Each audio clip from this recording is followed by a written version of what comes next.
Bonjour tout le monde, bienvenue à cette rétrospective des Topics 2020 d'Espace Microcap. À chaque mois de janvier, depuis les 2 dernières années, on a publié nos titres favoris, nos meilleures opportunités d'investissement pour l'année à venir. Et puis, généralement, on le faisait dans un cocktail 5 à 7 en personne au Bear Market Montréal. Mais malheureusement, pour 2021, c'est pas possible. Donc, ça va se passer sur YouTube. Il va y avoir 2 vidéos. Alors, dans ce premier vidéo, on va revenir sur les topics de 2020. On va regarder qu'est-ce qui s'est passé dans l'année, la performance de nos compagnies. Et puis, euh, on va voir si nos topics sont bien faits pendant l'année. Donc, la présentation va être en français, mais les diapositives sont en anglais. Comme ça, s'il y a des auditeurs anglophones, ben, ils vont pouvoir suivre, du moins à l'écrit. Alors, je commence avec un disclaimer. Donc, moi, Mathieu Martin, je suis président et propriétaire d'Espace Microcap, puis je suis également employé par les Investissements Rivemont, qui est une firme de gestion d'actifs, puis je travaille spécifiquement sur le fonds Rivemont Microcap. Donc, je suis impliqué dans le processus de recommandation et de décision du fonds Rivemont Microcap. Puis le fonds peut détenir certaines des compagnies qui sont mentionnées dans ce vidéo. Donc, sachez-le. Puis, c'est pas, on ne fait pas des recommandations ici. C'est vraiment à titre informatif seulement.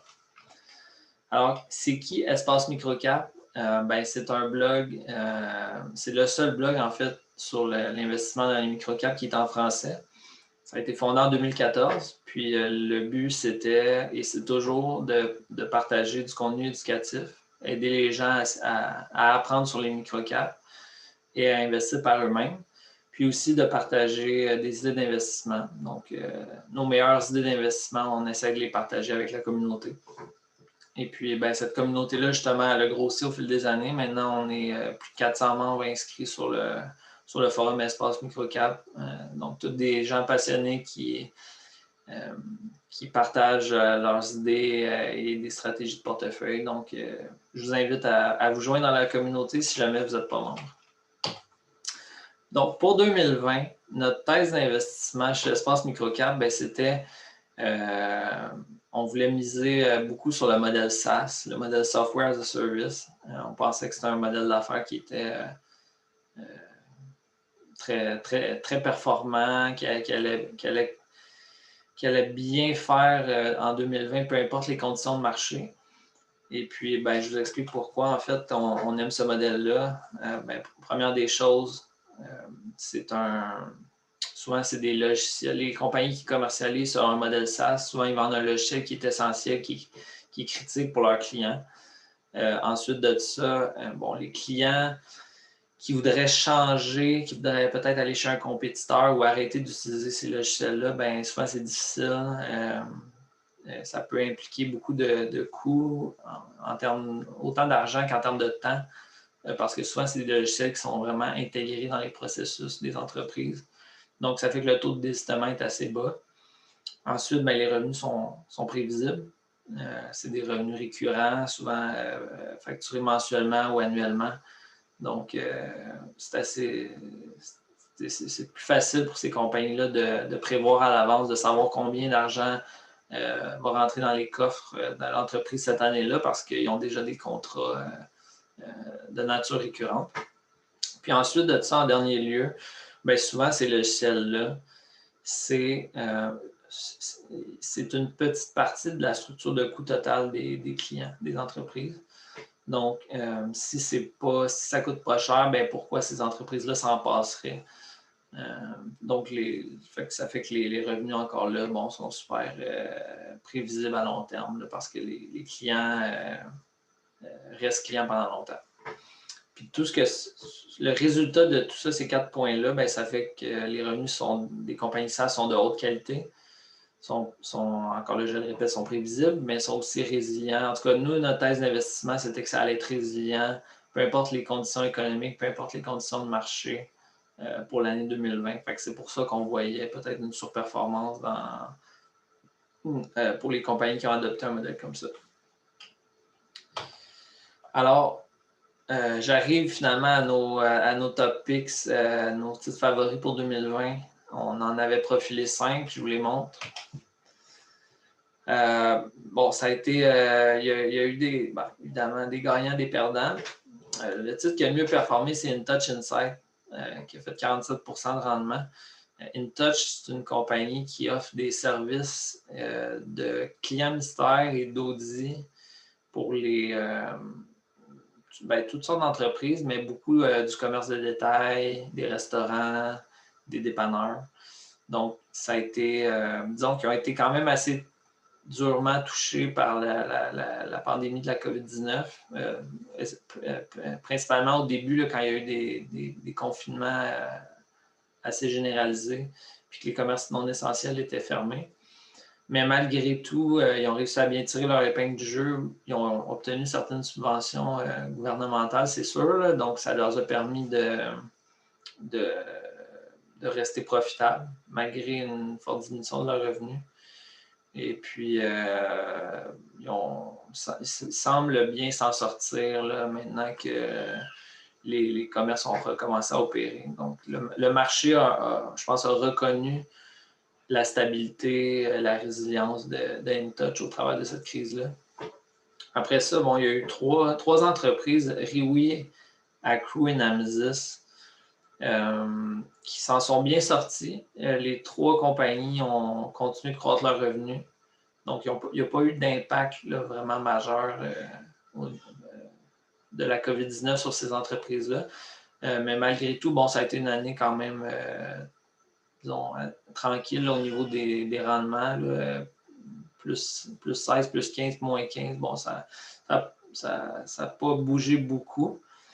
Puis finalement, le dernier, ça a été Quorum Information Technologies. Lui, ça a été probablement le plus durement touché par la pandémie parce qu'eux, ils fournissent des logiciels pour les concessionnaires automobiles. Puis les concessionnaires automobiles ont dû fermer leurs portes au début de la pandémie. Donc, Quorum, malheureusement, a dû concéder certains rabais à ses clients.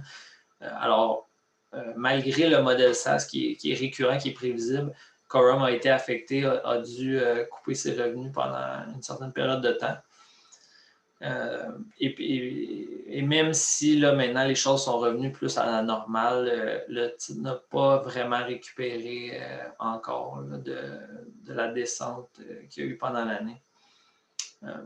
Au final, si on regarde là, dans l'ensemble, nos top picks, on a eu un rendement moyen de 6,9%, ce qui est inférieur à l'indice TSX petite capitalisation qui a fait 12,9 pour l'année. Donc, malheureusement, bon, nos top picks espace microcap ont sous-performé en 2020. Je pense que notre thèse d'investissement était quand même intéressante au début de l'année. Je pense que les compagnies qu'on avait choisies s'en sont relativement bien sortis pendant la crise qu'on a vécue. Mais bon, ça n'a pas été assez. Alors, je pense qu'il y a quelques leçons quand même qu'on peut retenir de tout ça de 2020. Le premier, c'est que le marché est imprévisible. Et il va le rester d'ailleurs. Je ne pense pas que personne ne s'attendait en janvier 2020 qu'on vive l'année qu'on a vécue puis qu'on ait une pandémie globale de cette ampleur-là. Donc, il faut être prêt à tout, il ne faut pas rien prendre pour acquis. Je pense que c'est un beau rappel de ça. Ensuite, les compagnies SaaS s'en sont bien sorties en général. Je l'ai mentionné sur la diapo précédente. À part Quorum puis InTouch Insight ont eu des baisses de revenus, mais sinon les trois autres ont continué à croître. Puis il y a beaucoup d'entreprises SaaS que je suis qui ont continué à croître, ou du moins qui n'ont pas perdu de revenus. Donc, je pense que ça a démontré un peu la résilience du modèle d'affaires. Puis ça valide un peu la thèse d'investissement qu'on avait, qui était que ces compagnies-là allaient bien performer dans vraiment plusieurs conditions de marché différentes. Et puis finalement, ça démontre qu'il faut être patient. Les top picks Espace Microcap, malgré que Espace Microcap a généralement eu bonne feuille de route là, de recommander des compagnies intéressantes. Pas recommander, mais de profiler des compagnies intéressantes. Cette année, bon, il fallait être patient, puis je pense qu'il faut adopter un horizon à long terme.